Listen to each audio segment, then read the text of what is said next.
बच्चों, मेरा नाम विकास पांडे है।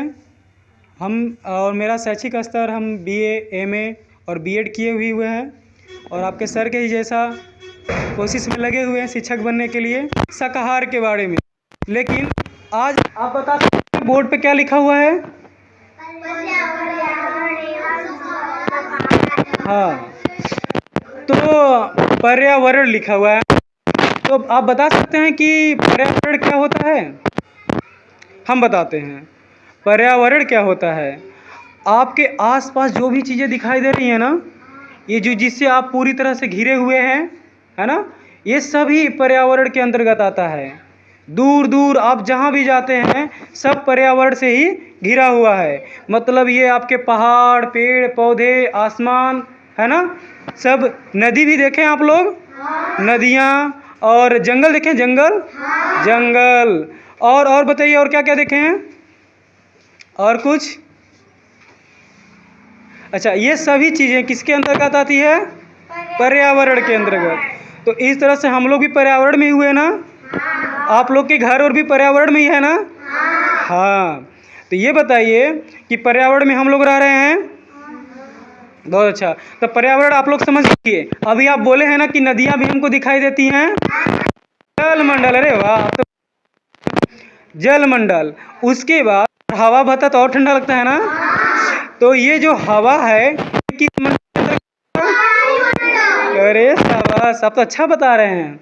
तो आप बताइए पर्यावरण के कितने घटक होते हैं? कौन कौन? स्थलमंडल, वायुमंडल। अच्छा, ये तीनों से हम लोगों को कोई ना कोई काम होता है ना, उपयोगी है हमारे लिए। और स्थलमंडल में हम क्या करते हैं? रहते हैं, है ना, धान उन उगाते हैं, फसल उगाते हैं और उसको खाते भी हैं। ठीक। उसके बाद जलमंडल, जलमंडल से हमें क्या प्राप्त होता है? पानी। अब पानी हमें विभिन्न प्रकार के कामों में आता है ना। क्या क्या काम आ सकता है? पीने उने में, फसल की सिंचाई करने में, है ना। उसके बाद वायुमंडल, वायुमंडल के द्वारा हम क्या करते हैं? वायु आपके लिए क्यों उपयोगी है? हाँ, ऑक्सीजन लेना, है ना। तो इस तरह से हमारे लिए आप देख रहे हैं ना कितना उपयोगी है ये पर्यावरण के घटक, है ना, उपयोगी। ठीक। तो हमें अब क्या करना है कि पर्यावरण के को आप सुरक्षित रखेंगे तभी ना ये उपयोगी हो सकता है। लेकिन आप आए दिन देख रहे हैं कि पर्यावरण विभिन्न कारकों के द्वारा प्रदूषित होते जा रहा है। अच्छा, प्रदूषित क्या होता है? पर्यावरण प्रदूषण क्या होता है? आप लोग जानते हैं? नहीं ना। देखिए, शुरू में हम लोग का पूरा पर्यावरण एकदम शुद्ध था। शुद्ध मतलब हमें जितना आवश्यकता जिस चीज़ों की थी वो पर्याप्त मात्रा में था, संतुलित मात्रा में, है ना। हाँ, संतुलित, ठीक है, न कम न ज़्यादा, जिसे हम अच्छे से अब जीवन जी सकते थे। लेकिन विभिन्न कारकों के द्वारा ये पर्यावरण के तत्वों में अंतर आने लगा, कम ज़्यादा होने लगा, जिससे पर्यावरण दूषित होने लगा और हमारे लिए उपयोगी जो चीज़ें थीं उसमें ह्रास होने लगा, कम होने लगा। तो इसी को हम क्या कहते हैं? पर्यावरण प्रदूषण कहते हैं। आप लोग अब पर्यावरण प्रदूषण के बारे में जान गए ना। हाँ, जब हमारा पर्यावरण दूषित हो जाता है, गंदा हो जाता है, तो इसे हम कहते हैं पर्यावरण प्रदूषण, है ना। पर्यावरण प्रदूषण किसे कहेंगे? जब हमारा पर्यावरण गंदा हो जाएगा, दूषित हो जाएगा, जो हमारे जितना हमें चाहिए, जो हमारे लिए उपयोगी है, उसमें कम होने लगे, तत्व कम होने लगे, तो उसे हम कहने लगेंगे पर्यावरण प्रदूषण। अच्छा, आप बता सकते हैं पर्यावरण प्रदूषण का प्रकार का होता है? अच्छा, 3 तो आपको घटक दिख रहे हैं। अगर इसमें अगर हेर फेर होगा तो ये तो प्रदूषण 3 ठो हो जाएंगे, है ना। जैसे आप देखिए, आपके यहाँ सामने लिखा भी हुआ है ना, वायु प्रदूषण और जल प्रदूषण, ध्वनि प्रदूषण और रासायनिक प्रदूषण, मृदा प्रदूषण, ठीक है। अब आप जानते हैं कि ये प्रदूषण के घटक हैं। अब प्रदूषण किस प्रकार से होता है और इसका रोकथाम कैसे किया जाएगा, और इसके इन सभी प्रदूषण को होने में सबसे मुख्य कारक क्या है, इसके बारे में सर आप लोगों को कुछ देर में बतलाएंगे, ठीक है। और आप लोग समझ सकेंगे कि सिर्फ एक विधि के द्वारा और कितने प्रदूषण को हम रोक सकते हैं, है ना। और इन सब के प्रदूषित होने में सबसे मुख्य कारक है क्या, मांसाहार। ठीक है, मांसाहार को रोककर हम इन विभिन्न प्रदूषणों को रोक सकते हैं, जिससे हमारा पर्यावरण सुरक्षित हो सकता है, शुद्ध हो सकता है और हम इसे अपने योग्य बना सकते हैं। ठीक, अच्छा आप लोग अभी जाने हैं।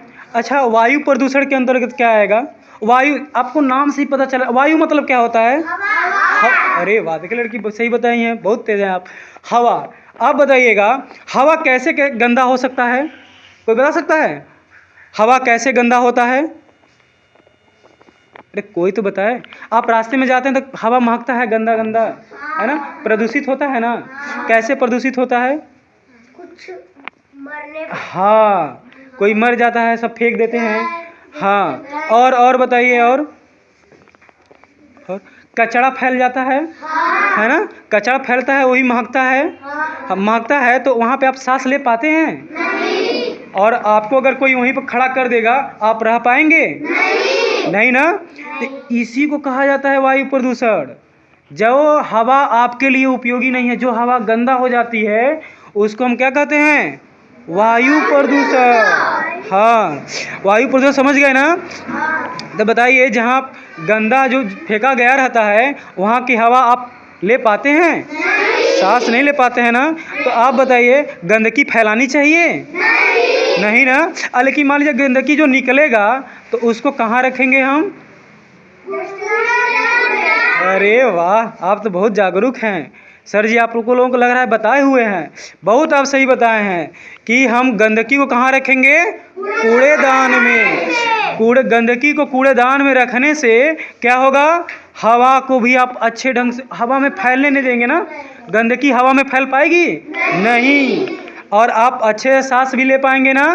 हाँ, तो आप अगर कूड़ेदान का प्रयोग करते हैं, उसका इस्तेमाल करते हैं, तो आप वायु प्रदूषण को भी रोकने में सहायक हो सकते हैं ना। तो आप एक तरह से प्रदूषण को डस्टबिन का प्रयोग करके भी रोक सकते हैं।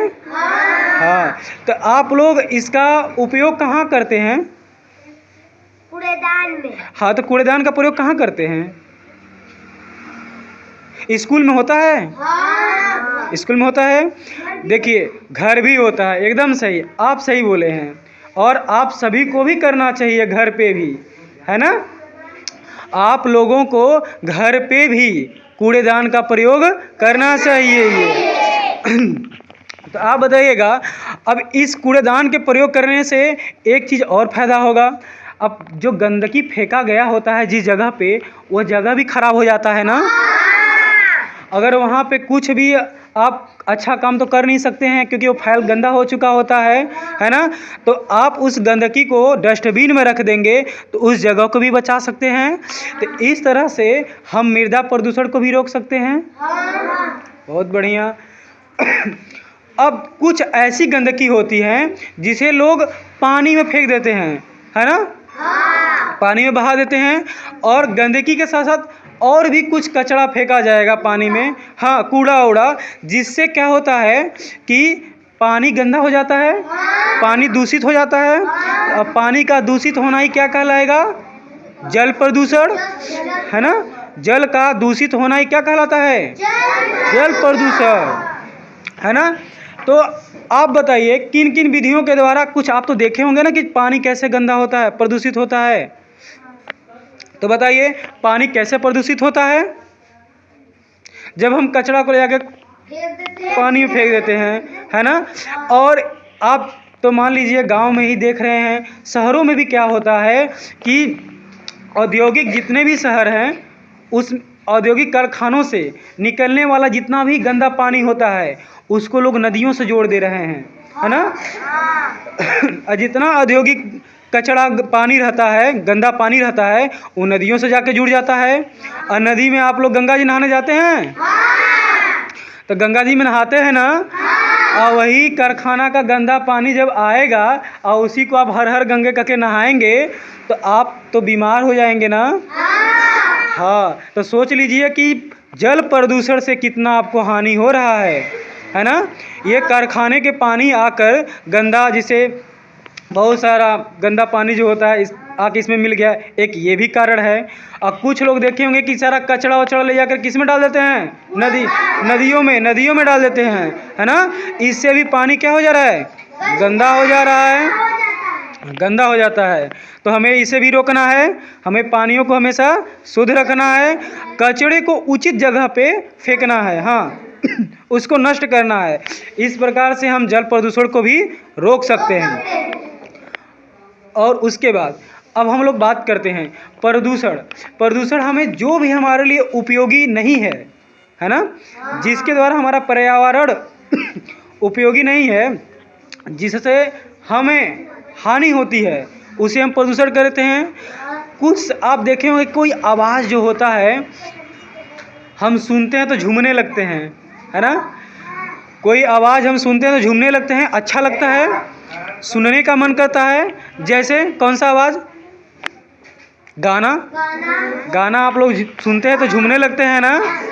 और वही कुछ आवाज़ ऐसा होता है कि जब हम सुनते हैं तो पूरा एकदम गुस्सा आ जाता है, झंझना आ जाता है दिमाग, है ना। ये होता है कि बंद करो, है ना। जैसे सब बाइक वाले पे पे करते हैं, सुनने का मन करता है नहीं ना, कर्कश आवाज़ होती है। या फिर खूब डीजे बजा दिया जाए खूब तेज़ और आपको वहीं पर खड़ा कर दिया जाए, आपको अच्छा लगेगा नहीं ना। इससे आप कुछ देर वहाँ रहेंगे ना तो आपका सिर दर्द करने लगेगा। ये अब देखते हैं हाँ, कपार सिर दर्द करने लगता है ना। तो आप सोचेंगे ना कि वो बंद हो जाए, तो आवाज़ को ध्वनि कहा जाता है। क्या कहा जाता है, जो ध्वनि हमारे कानों को प्रिय न लगे, है ना, जो ध्वनि हमारे कानों को अच्छा न लगे उसे क्या कहते हैं, ध्वनि प्रदूषण। जो ध्वनि हमारे कानों को अच्छी नहीं लगती उसे क्या कहते हैं, और ध्वनि प्रदूषण को भी हमारे लिए क्या है, हानिकारक है। हाँ, तो ध्वनि प्रदूषण को भी हमें रोकना चाहिए। तो ध्वनि प्रदूषण को कैसे रोक सकते हैं, आप बारात ब्याह शादी में उचित समय पर ही बजाकर, है ना, तो इस ध्वनि प्रदूषण से भी आप अवगत हो गए। ठीक है, अब समझिएगा कि जब कोई रासायनिक पदार्थ, ठीक है, हाँ, हमारे पर्यावरण में आ जाता है तो वो भी हमारे पर्यावरण को क्या कर देता है, प्रदूषित कर देता है। आप सही बोले हैं, जैसे खाद, है ना, सब पौधों, हाँ, रासायनिक खाद होते हैं जो हवाओं में फैल जाता है। हाँ, कुछ छिड़काव होता है पौधों पे, वह वायु में मिल जाता है और वह भी हवा बहेगा, आपके बॉडी में लगेगा, शरीर में लगेगा और आपको विभिन्न प्रकार की बीमारियां फैलाएगा, है ना। तो ये किसके अंतर्गत आएगा, रासायनिक प्रदूषण के अंतर्गत। ठीक है, तो आप लोग प्रदूषण से संबंधित जानकारी ले लिए। और इनमें से आप देखेंगे कि जो भूचड़ खाने हैं, जहाँ पे गाय भैंस इन सबको काटा जाता है, काट कर क्या किया जाता है, इसके मांस को बेचा जाता है। हाँ, उनके हड्डियों का भी व्यापार किया जाता है। यहाँ तक कि हम लोगों के देश से गाय भैंस को काट कर दूसरे देशों में भी भेजा जाता है ना। तो अब इससे सोचिए कि उस गाय को काटने से अब उस पूरे जगह का क्या होगा, प्रदूषण फैलता है। जो बचता हुआ है उसको सब फेंक देते हैं, उसके आसपास का एरिया क्या होता है, सब गंदा हो जाता है। वहाँ लोग अच्छे से सांस नहीं ले पाते हैं, सांस ना, गंदगी फैल जाता है ना। और आप देखे होंगे मुर्गी फार्म, देखे हैं मुर्गी फार्म के पास अगर आप जाते हैं तो क्या होता है, बहुत महकता है, गंदगी रहता है, बहुत गंदगी भी रहता है, महकता भी है ना। तो आप बताइए कि जो मुर्गी फार्म लगाया रहता है उसको तो फायदा होगा, लेकिन उसके आसपास से जितने लोग जाएंगे उसको बीमारी फैलेगा ना, बीमारी फैलेगा और वो भी बीमार हो जाएंगे, है ना। तो देखिए मुर्गी पालन से आपको एक ये भी हानि है ना। तो हमें और मुर्गियों को काटने से, जानवरों को काटने से, काट काट कर लोग हड्डी बेचते हैं, जैसे आप बोले हैं। हड्डी बेचने के बाद उनके चमड़ों का भी व्यापार होता है। चमड़ों से विभिन्न प्रकार के पदार्थ बनाए जाते हैं, जो हमारे लिए क्या है, सब बेल्ट का काम, जूते का काम, लेदर से, हाँ, चमड़े से बनता है।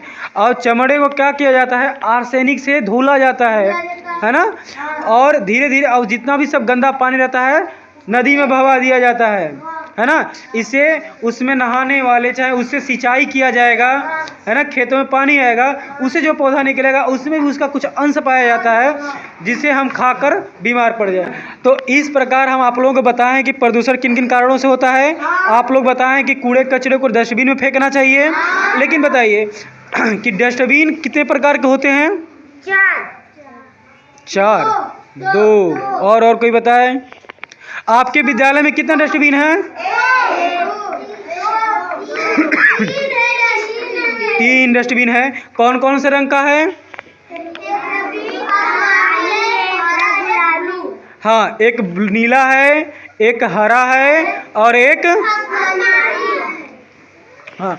तो आप बताइएगा हरे वाले डस्टबिन में कैसा कचरा फेंका जाता है? सूखा। बहुत बढ़िया। अब बताइएगा नीले वाले डस्टबिन में कैसा फेंका जाता है? अच्छा, और ये जो आप कह रहे हैं आसमानी, उसमें सूखा। एक डस्टबिन होता है पीला कलर का, कैसा होता है? पीला। और एक होता है लाल कलर का भी होता है ना, और एक हरा में हम सूखा कचरा डालते हैं, जो साग सब्जी, जो घर का घरेलू जो होता है, रसोई से निकलने वाला गंदा कचरा, उसमें डालते हैं, जो आसानी से गल कर खाद बन जाता है ना। और नीले वाले में कैसा डालते हैं?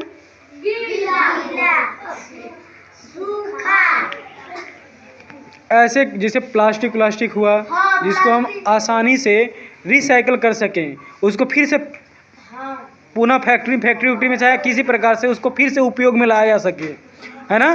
तो उसमें डाला जाता है। और एक लाल जो आता है, लाल डस्टबिन, लाल जानते हैं ना, रेड डस्टबिन। लाल डस्टबिन में कैसा प्रयोग होता है कचरा? लाल डस्टबिन जो हमारे लिए हानिकारक होता है, जैसे केमिकल, है ना, हाँ, जैसे जो गीला पदार्थ होता है ना, जो अगर आप इधर उधर कहीं फेंकेंगे तो पर्यावरण में फैल कर हानि पहुंचाएगा, है ना। तो हानिकारक पदार्थ जैसे अस्पतालों से निकलने वाला सब, है ना, कचरा, इन सब चीज़ों को किस में डाला जाता है? लाल वाले कूड़ेदान में। किसमें? लाल वाले में कूड़ेदान में डाला जाता है। और उसको हम क्या करेंगे, कहीं गड्ढा खन कर उसके अंदर डाल देते हैं, ताकि उसकी गंदगी बाहर ना फैले। और कुछ दिनों के बाद वो भी धीरे धीरे क्या हो जाए, गल जाए। हाँ, तो आप लोग डस्टबिन के बारे में जान गए। पूछा जाएगा तो बता देंगे कौन कचरा किस में डाला जाता है। पर्यावरण प्रदूषण के बारे में आप जान गए। प्रदूषण किसे कहते हैं जान गए? जिससे हमारा पर्यावरण दूषित होता है उसे हम प्रदूषण कहते हैं। ठीक है, ठीक। अब और किन विधियों के द्वारा हमारा ये पर्यावरण प्रदूषित होता है? कैसे हैं आप सभी लोग? बढ़िया हैं। हम इंसान हैं, ठीक है। पारिस्थितिकी तंत्र हमारा क्या है? स्थल मंडल पे है, धरती पर है। अगर एक पेड़ है, ठीक है, अगर एक पेड़ है और हम उसके बगल में खड़े हैं, तो हमसे जो कार्बन डाइऑक्साइड निकलता है वो एक पेड़ लेता है, और उससे जो ऑक्सीजन निकलता है वो हम ग्रहण करते हैं। तो इसका क्या है, इसको क्या बोलते हैं? पारिस्थितिकी तंत्र बोलते हैं।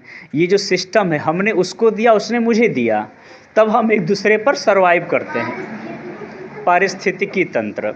चलो, हाँ, सुनो बात को, सुनो।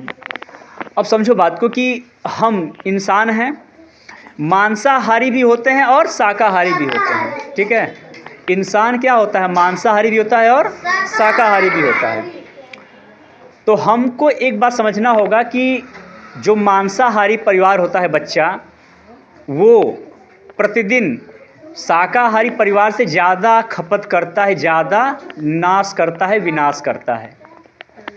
अब समझो, जल हमारे लिए अति आवश्यक है ना, लेकिन एक शाकाहारी व्यक्ति सिर्फ हर रोज़ 1137 लीटर पानी खपत करता है, जबकि एक मांसाहारी व्यक्ति 13,000 से ज़्यादा लीटर पानी बर्बाद करता है। समझे बच्चों? और अन्न की बात करो तो जितना 1 केजी मांस को पैदा करने में अन्न लगता है, वो 20 गुना ज़्यादा होता है। बात समझ में आ रही है? बहुत गुना ज़्यादा हम अनाज खिला करके मांस को पैदा करते हैं। तो हम एक ही बात बताना चाहेंगे, मेरे पास बहुत सारे डेटा, लेकिन डेटा आज नहीं शो करूँगा।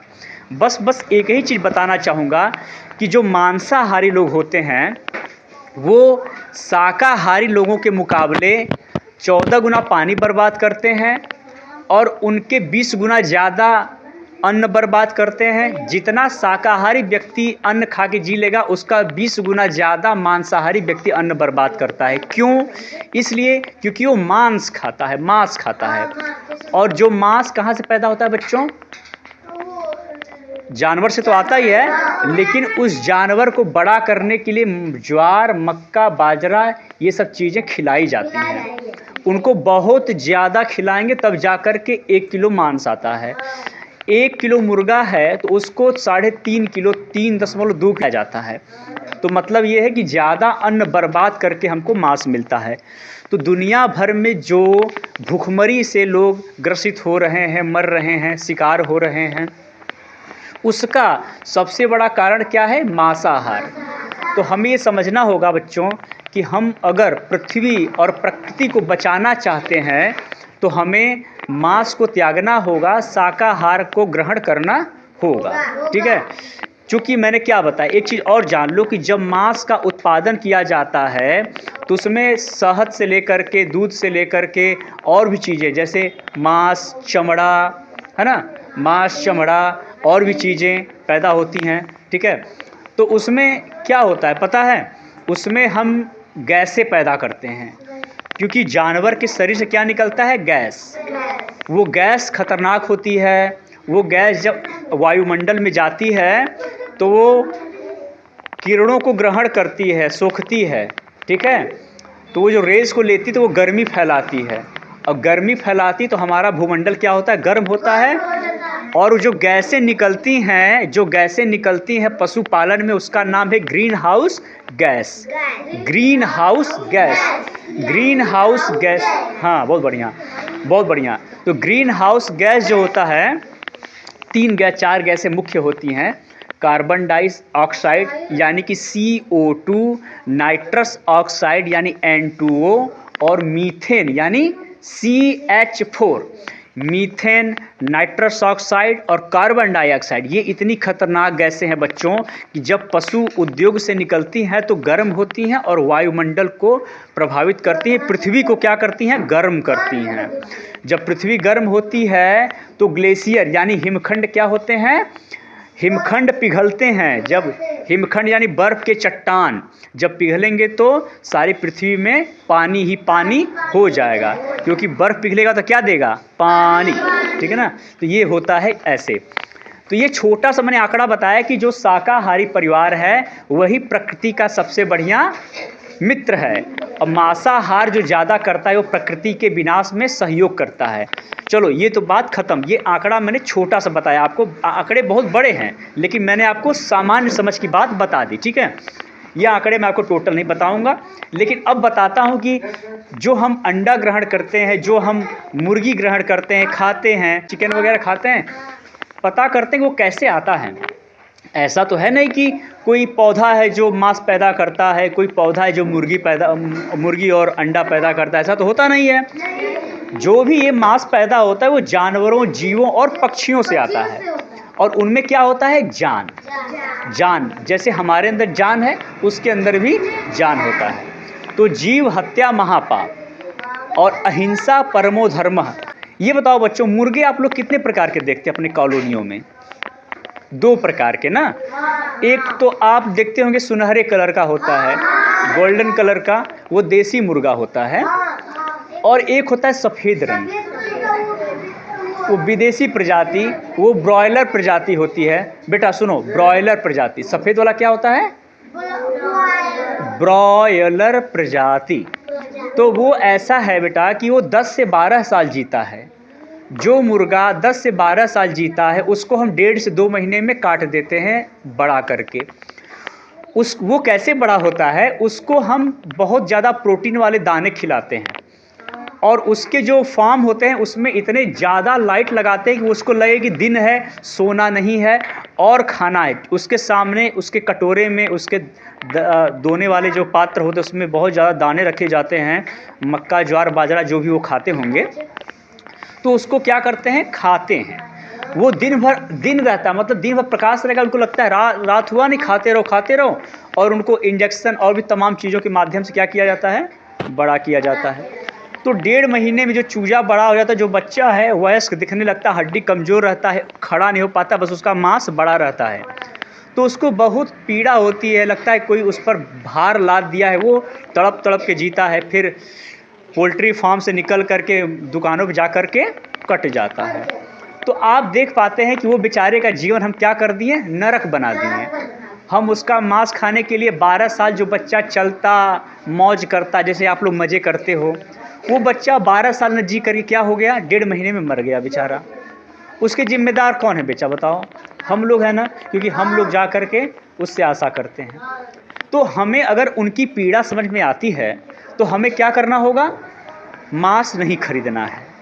अगर हम डिमांड नहीं करेंगे, हम उसको नहीं मांगेंगे तो हमारे पास आएगा नहीं, कटेगा भी नहीं। तो यही है, हम अपना धर्म निभाएंगे। हम नहीं चाहेंगे कि मेरी वजह से कोई जानवर वहाँ पर मर जाए, मेरी वजह से कोई पक्षी नहीं मरना चाहिए। मैं इंसान का बच्चा हूँ, मैं इंसान ही रहूँगा, मैं हैवान नहीं बनूँगा। ठीक है, तो ये करना होता है। तो मुर्गे जो होते हैं, हर रोज़ बहुत ज़्यादा मुर्गे, मतलब 20 करोड़ मुर्गे कट जाते हैं क्रूर इंसानों की वजह से। तो हम बच्चे हैं, बच्चों के अंदर दया बहुत ज़्यादा होता है। तो हमें दया का परिचय देना है, इंसानियत का परिचय देना है और शाकाहारी बने रहना है। ठीक है। अंडा होता है बच्चों, अंडा कुछ लोग बड़े चाव से खाते हैं, बोलते हैं कि ये तो शाकाहारी होता है, लेकिन अंडा शाकाहारी होता है? हाँ सुनो, अगर हम किसी अंडे को देखते हैं तो लगता है कि कुछ लोग कहते हैं मुझे तो भोजन नज़र आता है। जैसे यहाँ मैं अंडा ले लूँ, आप लोग देखकर क्या समझ में आता है, कैसा लग रहा है? कुछ लोग के अंदर जीभ में, मुंह में पानी आ गया होगा। कुछ लोग देखकर कहेंगे अरे अंडा है, गिर जाएगा, टूट जाएगा बेचारा, है ना। तो कुछ लोग के अंदर पानी इसलिए आया क्योंकि वो बचपन से उसको खा रहे हैं, मतलब बचपन से ही पैदाइशी लोग खा रहे हैं। कुछ लोग इसलिए अरे यार गिर जाएगा, फूट जाएगा, मुर्गी का बच्चा मर जाएगा। तो जिसके अंदर वो आया, समझो कि वो क्या है? करुणावान है, मतलब उसको मतलब घर से अच्छी शिक्षा मिली हुई है। जिनको नहीं मिली है, अब आज यहाँ से मैं आपको दे रहा हूँ। ठीक है, सुनो। तो जो अंडा होता है मुर्गी रूपी पौधे पर नहीं आता है। मुर्गी पौधा नहीं है, मुर्गी क्या है? जान है। मुर्गी जान है, पक्षी है। शोर नहीं करना है। मुर्गी क्या है? पक्षी है। हाँ, पक्षी है। तो हम क्या करते हैं कि जो मुर्गी साल में 12 अंडे देती है उसको हम प्रजाति अलग से डेवलप करते हैं, प्रजाति उसको लेयर प्रजाति बना करके हर साल 300 अंडे दिलवाते हैं। और 300 अंडे देते वो मुर्गी क्या होती है? लहूलुहान होकर मर जाती है, उसकी आंतें बाहर आ जाती हैं। तो इसके जिम्मेदार कौन हैं? हम हैं। हाँ, तो इसीलिए हम अंडा जो खाते हैं वो मुर्गी की जान ले लेता है। और यही नहीं, जब उस मुर्गी का अंडा नहीं बिकता है तो उसमें से 2 निकलते हैं, या तो नर चूजा या तो मादा चूजा। तो अगर नर चूजा निकल गया, वो किसी काम का होता नहीं है, तो उसको क्या करेंगे? मार देंगे, फेंक देंगे, जला देंगे। तो ये बहुत क्रूर प्रक्रिया है, मैं नाम नहीं लूँगा, मुझे भी तकलीफ़ होती है। तो हम यही पाते हैं बच्चों कि हमें अंडा नहीं ग्रहण करना चाहिए, क्योंकि उसकी वजह से क्या हो रहा है? मुर्गी की जान जा रही है। हर साल जिस अंडे से नर चूजा पैदा हो रहा है उससे हर रोज़ 2 करोड़ नर चूजे मार दिए जाते हैं, सिर्फ हमें अंडा की कीमत पर। हम जो अंडा चाहते हैं उसकी कीमत पे क्या हो रहा है? 2 करोड़ चूजों की हत्या। 2 करोड़ चूजों की हत्या की कीमत पर हमें अंडा मिलता है। सोचो कितने बड़े गुनाहगार हम लोग हैं। ठीक है, तो ये हो गया 2 करोड़ चूजे। ऐसे भेड़ बकरियां हैं जो बेचारी हर साल 100 करोड़ मारी जाती हैं। सूअर प्रजाति है, सूअर प्रजाति 200 करोड़ है, 100 करोड़ हर रोज उनसे पैदा करके मार दी जाती है। तो कुप्रथाएं हैं, उनको ख़त्म करना होगा। मछली है, मछली को टनों के हिसाब से बेचा जाता है, खाया जाता है। मतलब हर रोज़ क्रूर मनुष्य 800 करोड़, मतलब कितना? जितना हमारी विश्व भर में आबादी है उतना हम मछलियों को एक दिन में मारकर खा जाते हैं। इससे नुकसान क्या हो रहा है? इससे नुकसान क्या हो रहा है कि समंदर खाली हो रहा है। समंदर से जब हम फिशिंग करते हैं तो सारे वनस्पति पादप भी खींचे चले आते हैं और समुद्री वनस्पतियों से हमें 70% ऑक्सीजन मिलता है, क्योंकि 3/4 हिस्सा जो समंदर से घिरा हुआ है वहीं पर ज़्यादा वनस्पतियाँ पाई जाती हैं, पौधे पाए जाते हैं, जिससे वहाँ पर बहुत ज़्यादा हमें उससे ऑक्सीजन मिलता है। कितना मिलता है? 70%। ठीक है, चमड़ा का सर ने बताया था कि चमड़ा जो हम लोग पहनते हैं, जैसे आर्टिफिशियल लेदर भी आता है वो तो अलग बात है, जो रियल चमड़ा आता है वास्तव में उसके लिए जानवर की जिंदा खाल कभी निकाल दी जाती है, कभी मार के निकाली जाती है। मतलब उसको मार कर ही खाल निकाला जाता है, ऐसे खाल नहीं निकलता है। तो हम यही पाते हैं कि चमड़े के उद्योग में भारत नंबर 1 है और उसके वजह से गरीब जनता को कैंसर हो रहा है, क्योंकि उसकी धुलाई में जहरीला पदार्थ आर्सेनिक इस्तेमाल होता है और वो हमें नुकसान करता है। तो ये हो गया आज का। और पर्यावरण का नुकसान ये है कि 51% जो गर्म गैसें हैं, ग्रीन हाउस गैसें हैं, वो मांस उद्योग से आ रहा है और हर सेकेंड हम 2 एकड़ ज़मीन को काट भी रहे हैं। यानी कि हम जो मांस में जो उत्पादन करते हैं 8 से 20 गुना ज़्यादा संसाधन का इस्तेमाल करते हैं। मतलब धरती, जल, वायु, गैसें और निकाल रहे हैं और यहाँ के संसाधन का इस्तेमाल भी ज़्यादा कर रहे हैं। तो इसीलिए भूखमरी, ग्लोबल वार्मिंग और जल संकट जैसे भयानक समस्या हमारे समक्ष विकराल मुंह करके खड़ी हुई है। ठीक है, तो हमें शाकाहारी होना ही पड़ेगा अगर हम वास्तव में पर्यावरण के मित्र कहलाने योग्य होना चाहते हैं तो। अच्छा, अभी हमने और सर ने भी बहुत सारी चीज़ें बताया गया है पर्यावरण के बारे में, मांसाहार के बारे में, शाकाहार के बारे में, है ना। अच्छा, आपको क्या लगता है मांसाहारी बनना चाहिए कि शाकाहारी बनना चाहिए? शाकाहारी। शाकाहारी। अच्छा, शाकाहारी क्या किसे कहते हैं? जो मांस नहीं खाते हैं जो मांस नहीं खाते हैं। और क्या खाते हैं? मछली। मछली। क्या खाते हैं? हाँ, क्या खाते हैं?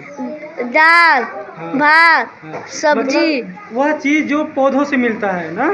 फल, हाँ, फल फूल। हाँ, तो जो व्यक्ति पौधों से मिला हुआ पदार्थ जो खाता है उसे हम क्या कहते हैं? जो पौधों से मिला हुआ पदार्थ खाता है उसे क्या कहते हैं? शाकाहारी। हाँ, शाकाहारी। तो आप लोगों को पता चला ना कि शाकाहारी किसे कहते हैं? हाँ। अच्छा, ये बताइए कि शाकाहारी प्रदूषण फैलाते हैं कि मांसाहारी? मांसाहारी। मांसाहारी। समझ रहे हैं ना आप लोग?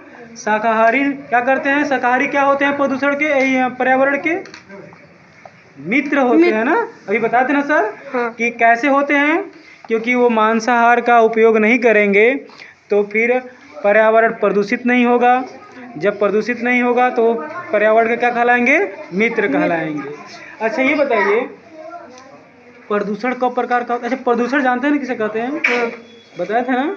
हाँ, बताइए प्रदूषण किसे कहते हैं? प्रदूषण क्या होता है? प्रदूषण गंगा। हाँ, गंगा नहीं, गंदा जो रहता है। हाँ, ठीक, कोई बात नहीं। आप बताइए प्रदूषण कब प्रकार के होते हैं? 3 प्रदूषण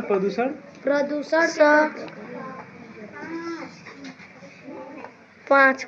हाँ, कौन कौन? जल प्रदूषण, ध्वनि प्रदूषण। बहुत बढ़िया। ध्वनि प्रदूषण, ध्वनि क्या बच्ची है, आपका नाम क्या है? रागनी प्रजापति। बहुत बढ़िया। अच्छा, सर ने और हमने किसके बारे में यहाँ पे चर्चा किया है? पर्यावरण एवं शाकाहार, शाकाहार। अच्छा, पर्यावरण क्या होता है? जिसमें हम सब रहते हैं। हाँ, बहुत बढ़िया। जो हमारे चारों तरफ जो जिससे हम घिरे हुए हैं, हाँ। वो क्या कहलाता है? पर्यावरण कहलाता है। पर्यावरण। अच्छा बताइए, पर्यावरण एवं शाकाहार के बारे में हम लोग बताया गया है, तो शाकाहार किसे कहते हैं? शाकाहार जो मांस मछली खाता है, नहीं खाता है। फिर से बोलिए। जो मांस मछली नहीं खाता है। हाँ, और क्या खाता है? ये अपना भोजन। हाँ, भोजन। वो भोजन कहाँ से आता है? पेड़ पौधों से। हाँ, मतलब जो व्यक्ति पेड़ पौधों से प्राप्त पदार्थों को खाता है, क्या कहलाता है? शाकाहारी। है ना? पर्यावरण के घटक कितने हैं? 3। कौन कौन? स्थल मंडल, जल मंडल, वायुमंडल। बहुत बढ़िया। अच्छा बताइए, हम अभी चर्चा किया गया था कि हम लोग तो पर्यावरण में ही रहते हैं, लेकिन पर्यावरण हम लोगों के लिए कब रहने लायक नहीं होता है? जब हम लोग वह प्रदूषित हो जाता है। गुड, शाबाश, बहुत बढ़िया। तो इस तरह से हम बता सकते हैं कि प्रदूषण कितने प्रकार के होते हैं? 5 प्रकार के होते हैं। कौन कौन? वायु प्रदूषण, जल प्रदूषण, ध्वनि प्रदूषण, सामान्यिक प्रदूषण, रासायनिक प्रदूषण और मृदा प्रदूषण। बहुत बढ़िया। अच्छा, आप लोग अपने आसपास घरों में या विद्यालय पे प्रदूषण को रोकने के लिए एक छोटा सा कार्य करते हैं, वो क्या है? डस्टबिन। हाँ, डस्टबिन का उपयोग करके। हाँ, बहुत बढ़िया। तो डस्टबिन के बारे में बताया गया है। हाँ। अच्छा बताइए, डस्टबिन आपके विद्यालय में चाहे कितने प्रकार के हैं जो मुख्य रूप से काम आते हैं? 3 प्रकार के हैं। हाँ, कौन किस कलर के हैं? एक हरा कलर का है, और एक नीला कलर का है, और एक लाल कलर का है। लाल कलर का। बहुत बढ़िया। अब बताइएगा, हरा कलर में किस प्रकार का कुछ सूखा। हाँ, सूखा प्रकार का। बहुत बढ़िया। और लाल में?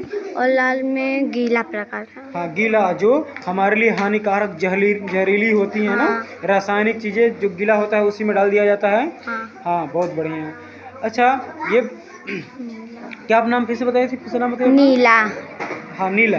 नीला में क्या होता है? नीला में जो हम लोग को वो ये पुनः चक्र जो पदार्थों को किया जा सके ना। बहुत बढ़िया, बहुत अच्छा। ताली बजाइए इनके लिए। क्या नाम है आपका? हिमांशु। हाँ, इधर देखिए। और यहाँ पे हम लोगों ने कुछ जानकारियाँ आप लोगों को दिए हैं, है ना? तो किस विषय पे यहाँ पे जानकारी दिया गया है? पर्यावरण एवं शाकाहार। शाबाश, बहुत अच्छा।